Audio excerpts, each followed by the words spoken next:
Hey everybody, welcome back. This is some ripe relationship drama. Bursting with juice. She a juicy peach, she is. This and all the stories in this video are from the Charlotte Dobre YouTube subreddit. First post is by Whimzilly. Am I the a-hole for not making plans for my anniversary and then not engaging in my husband's plans? My husband, 42 male, we'll call him Grant, and I, 36 female, have been married for 17 years. I was 19 when we got married. We've been through a lot in our marriage, several moves, many job losses, losing our house, miscarriage, lots of ups and downs. Every anniversary, I've always looked forward to celebrating, and I've been the one to make the plans. Every time? Each year, I think his lack of thought and care into our anniversary has slowly been grating on me. I know that if I don't plan something, nothing will happen. Seriously? Bombastic side eye. A good example was that one year I was sick and a couple weeks prior to our anniversary and completely forgot to plan anything. The day came and I only managed to plan a meal at home and some games. He was so uncomfortable and apologetic all evening because he didn't plan anything and acted like a wounded puppy that needed consoling. Why is he wounded? Because you were sick and had to plan the anniversary. This year has been turbulent. We just had our third baby who's dealing with some serious medical issues. Oh, sorry to hear. I had to stop homeschooling and send our older two kids to school because of the major load I'm having to carry with my baby. My family and my husband have been pressuring me to get a part-time job, saying it would be good for me and my mental health to get out and get away, not to mention how it would help our finances, my husband keeps telling me. This last week, my emotional support cat died. She was my anchor and my best friend. I told my husband I was too drained and too exhausted to plan anything for our anniversary, so if anything was going to happen, he needed to plan it this year. We're setting boundaries, we're setting expectations, but unfortunately, especially when people haven't had to pull their weight or respect boundaries in the past, might not go over so well. He didn't come home until 6:30 p.m. Nothing was planned, as you could guess. I mean, I didn't want to guess that, but I'm not surprised. We sat awkwardly on the couch. He looked like a disheveled puppy. He asked me if I wanted to do something like a game or have ice cream or, anything. If you have ideas. If you have ideas? So you would effectively have to come up with the idea to plan the anniversary. I just couldn't even say anything. I was hurting and upset. Dead cat, sick baby that can't walk, new job. I don't want to start in a couple of days. I just told him I was tired and wanted to crash. I said I've been dealing with so much and I can't deal with spending the whole evening trying to make something out of nothing tonight. I think a good husband not only plans anniversaries and dates for you, but especially when you're very overloaded with life and overextended, he goes out of his way, and it's not even like out of your way. It's common decency to do something nice for your partner when they're having a bad time. I'm not trying to compare, but this is the first time that I've been in a relationship where I'm having let's say a really bad week, and Mike will just get me flowers just because it makes me feel better, and he knows that. And just that small thing makes me feel super, super supported. Doesn't take a lot of effort, honestly. It really doesn't. You don't have to go and plan something that takes a lot of money. He can cook you a steak, get you some nice flowers, something thoughtful, just to show that he thought about it. He was so upset at me, saying I wasn't helping the night by being all stressed out and grumpy. Ugh. He said he didn't know what to do or plan since I said I didn't want to this year. He was trying, and I was just disappointing him by not engaging in his efforts. What did he plan exactly, though? Trying implies actually doing something. Flowers, chocolates, a nice, thoughtful gift that he puts together for you, a dinner that he cooks for you or orders for you so that you don't have to lift a finger.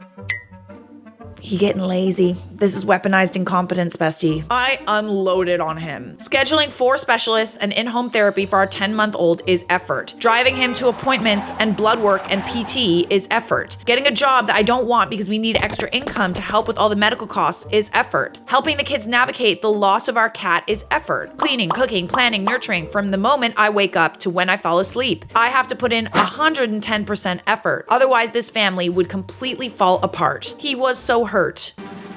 Hurt about what? Hurt that you're doing all of these things for him and doesn't show appreciation? He does this thing when I get upset at him where he basically stands up all slumped over, like a kid being punished or something, and then starts falling over himself like a martyr. It's all my fault. I'm doing everything wrong all the time. I'm such a bad husband. You are. But guess what? Instead of playing the victim and feeling sorry for yourself, all of that can easily fix if you just try. And actually do. Don't just try and say you tried. Do it. It's not that hard. If he wanted to, he would. Hate to say it. I'm sorry. This is never what I want out of these moments. I'll sigh and then he'll just move on from the conversation like it's all okay now. That's him acting. He's not actually sad. He's like, that worked. Okay, let's move on.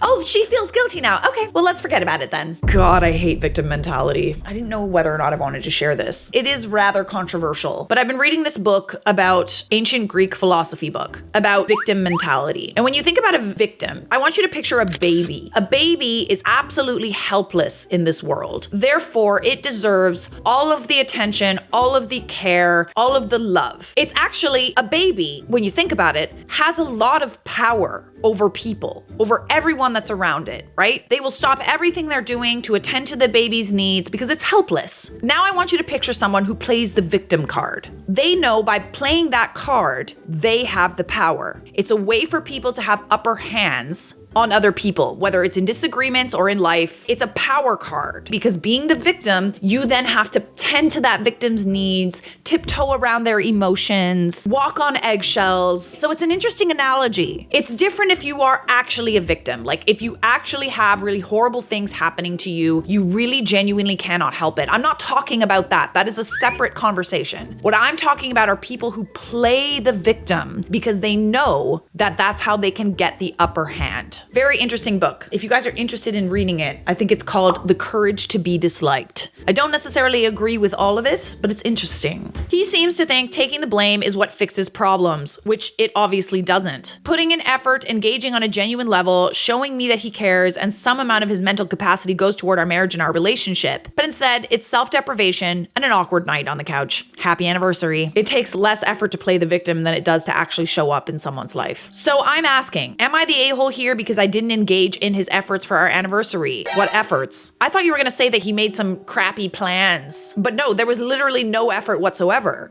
I wish I could muster some sort of bubbliness or fun, but I just wanna cry and scream. Bubbliness and fun is my job. I got you. Honestly, I don't even want him to come home from work today. The idea of him being around or even touching me makes me gag and wants to scream.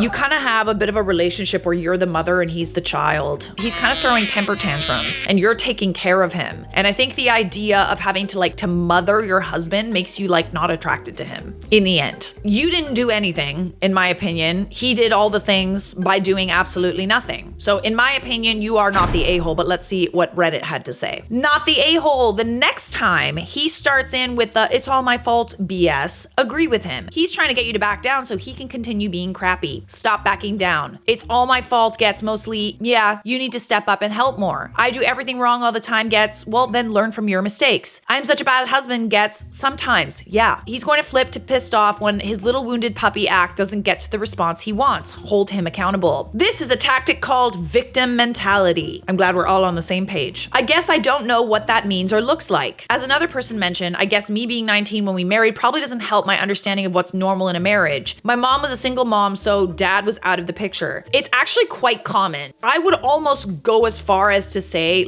common doesn't equal normal. The fact that it is so common means it kind of is normal for someone to play the victim. I've noticed this in relationships when I've tried to confront people and tell them that they're hurting me. I never feel satisfied by what they say. Either they gaslight, or if they don't gaslight, they play the victim. Usually they play the victim first, and then when that tactic doesn't work, then they gaslight, which is kind of they're blaming you, which he kind of did, honestly. I feel like he did kind of blame you. Yeah, the victim thing is just sort of, they flip-flop between the gaslighting and the victim. It's a tactic to get the upper hand. And it doesn't always mean that someone's a narcissist. It kind of goes back to even just being a child and getting in trouble. You're kind of just navigating people's childhood trauma at this point. It's kind of them reverting back to when they were a kid and they got in trouble and they're crying and, they have to go for a timeout and that kind of thing. In adulthood, they never learn how to take accountability, if that makes sense. I just wish people knew that taking accountability does not equal weakness. In fact, it's like the one thing that would actually mend the relationship. And you guys would be stronger in the end. But for whatever reason, people don't like admitting fault, whether that's they appear weak, but it's actually very, very common. So we do have an update. I appreciate everyone's comments on my original post. I have so much to think about and consider. I never would have tried to consider my own feelings and well-being if it wasn't for you all and our potato queen who has made this Reddit a grand empire of solidarity. My husband found my Reddit post. OT! He told me after everything went down tonight. I don't know how, but he did. He came home very early from work. I was reading through everyone's posts crying while nursing the baby. He told me he was sorry that he had major plans for today, but has kept it a secret in order to surprise me.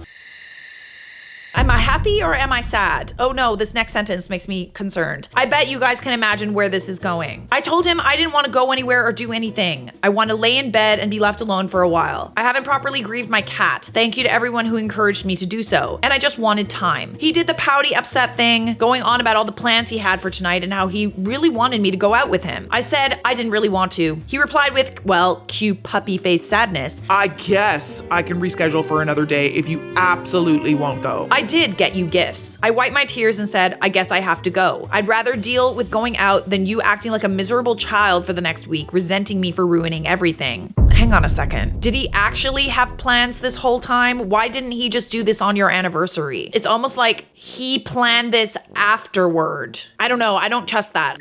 He made plans for my mother to watch my kids. We dropped them off and headed to a nice restaurant in time for our reservation. I was angry. Well, he could have avoided that if he actually did something for your actual anniversary. I was holding it in. I felt that kind of controlled rage. In control, not to explode, but equally in control to go off. I think the anger in everyone's comments awakened my sixth sense because I knew something was off. We arrived and he dropped me off at the door so he could park. I went inside and told him we had a reservation under Grant. The hostess was kind and nodded, grabbing the menus. She looked at me. I guess I had that mad as hell that I was there look, and she sighed and asked if I was okay. I said, would you mind looking at what time and day the reservation was made? She did. And guess what? He made the reservation at 12 p.m. today.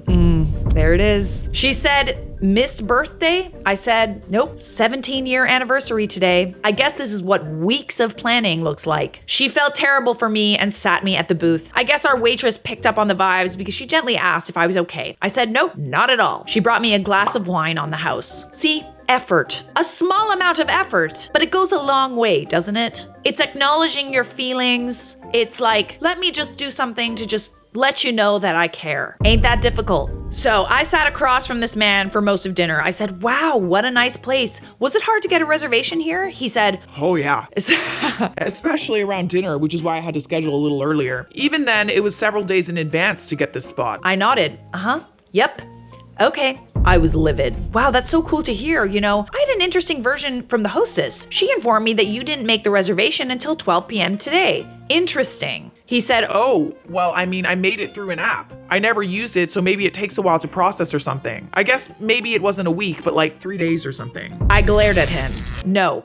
12 p.m. today, Grant. Today. You lied to my face and I caught you with receipts. He stammered for a little bit and then went totally silent and sullen. He finally admitted it, but informed me that everything else was pre-planned. The gifts, the roses. Nope, it wasn't. I managed to sneak his phone away and double-checked. The roses were day-old clearance ones from Target on the way home, and the other gifts were today as well. This man lied to my face not only once, but twice. I don't even want to imagine what else there is because I can't emotionally handle it. Prior to this Reddit, I never would have suspected. Past me would have praised him and been so happy to even be considered. I'm so thankful you all helped me see the truth. I don't know what to tell you, bestie, but I don't love this for you. I'm glad that you called him on his lie. I really am. He knows what to do to make you happy. He just doesn't want to. He would only do it when he's in trouble. Come on, let's just treat each other with respect and be nice to each other in our relationships. Because what the hell are they for anyway? If you don't have a partner that helps you and takes care of you and makes you feel heard, what the are they for? You're better off alone. Just saying. You are not the a-hole, my dear. Watch that one. We're not going to tell them to get divorced. She knows what she's willing to do. Am I the a-hole for telling my boyfriend we should break up after 7 years together over this. Me, 25 female, and my boyfriend, 25 male, have been together for 7 years now, 8 in March 2025. We started dating in high school, and in no time, he moved into my house. We had a lot of issues throughout our relationship, but nothing we couldn't talk through. We got engaged in 2022. We haven't started planning yet, but we're saving for a small wedding in the future. About 2 years ago, he started working in a law firm. Because of his new schedule, we have more time to spend together. Since his last job had a mall schedule from 9 a.m. to 9 p.m. Everything was going great, but a year ago, management decided to change his boss. Before it was a female, and now it was a male in his 40s. After this, I started noticing some changes in his behavior. He stopped being caring and sweet, and now acted a little more serious and mature, in his own words. What does that mean? Mature? This is how a man behaves. Not nice to women. I confronted him about this, and he only said it was time he started being more realistic and less optimistic. I told him that if it felt right to him, then okay, but he didn't have to be less loving. A few months ago, he started making some jokes, like when he came home and he said, "Why is my dinner not ready? It should be done by now." His boss is a red pill guy, eh? Or, "The dirty clothes basket is full. Your job is to keep my clothes clean. You are the woman. You should be in the kitchen. Get up and make me a sandwich." You get the picture. I know the type. Whenever he makes these type of comments, I confronted him and he just said they were just jokes. And I was overreacting. I wouldn't call that an overreaction. I'd be like, what the dude? Why are you being mean? Since when are you like this? I'm sorry, I did not sign up for this. Recently, these jokes escalated and now are more misogynistic. "You should see how many women in my job like me. Okay, go get him. If you don't come with me to this, then I should find a replacement. Go ahead. If we ever break up, I know it would be easy for me to find a new girlfriend." And stuff like that. By now, I just told him to pack his stuff and leave if he felt that way. But again, he said they were just jokes. No one's laughing. We both work. I work as a dog groomer and cover most of the bills in our house, including our food. Hang on a second. Hold on a hot second. You mean to tell me that this man has an attitude with you and thinks he's this big man, big macho guy, and you're the one that's paying for everything? How are you not that bad?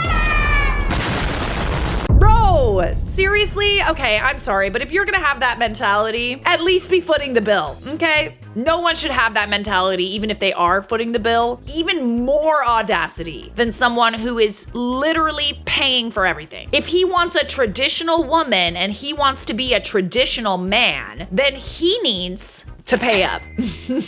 He pays for his car, internet, and dog food. Last time he made this kind of joke, I lost it on him and said that in any case, he should be the one in the kitchen since I pretty much covered the provider role, period. Good luck finding someone who pays for everything and does house chores and some mean stuff. He was taken aback and said it was just a joke and I should be a good sport. He wasn't trying to hurt me, but was just teasing. Okay, you've literally said to him multiple times that you don't find these jokes funny. He keeps crossing boundaries and making you feel bad when he's the one that ain't.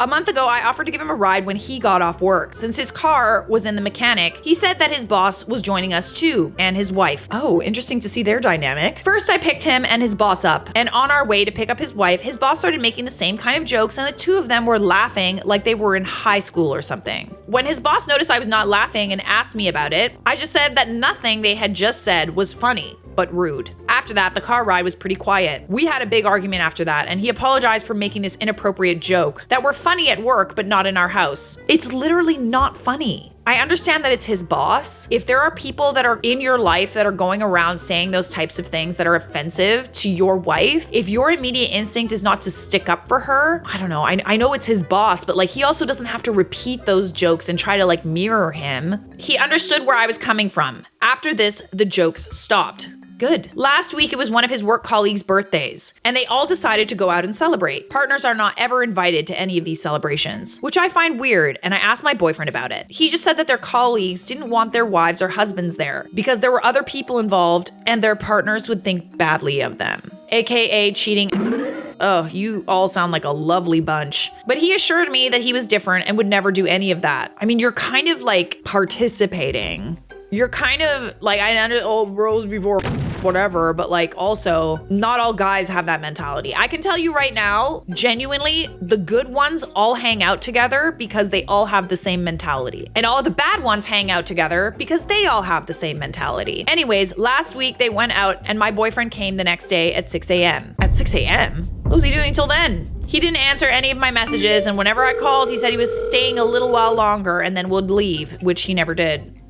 He cheated. Anytime they go out, he arrives home at 5 a.m. or 6 a.m. This happens every month or every 2 months. He told me that he sees nothing wrong with it since it's not every week, but I believe he should come home at a reasonable hour. And if he just keeps doing this, then we should break up and he can do whatever he likes without me bothering him. He's cheating, like he is. He even said when he said, oh, there's so many girls that like me at work. He believes I'm overreacting, but in nights like that, I don't know where he is, what he's doing, and who he's with. And whenever I call to check on him, he just laughs it off. It's hard to believe that everyone cheats except him, even when he started making jokes like the one I said before. I realize his boss and coworkers have a big influence on him and even pick fights with me because he thinks he's 100% right and I'm the one being dramatic. I've seen texts where they tell him some other girl's asking for information about him and that he should give it a go. He laughs it off and never replies, but I believe that with enough influence, he will give in. Again, we talked about this and he just tells me to trust him. I told him if he arrives home late one more time, I'm going to break up with him. He reluctantly agreed, but told me I was overreacting.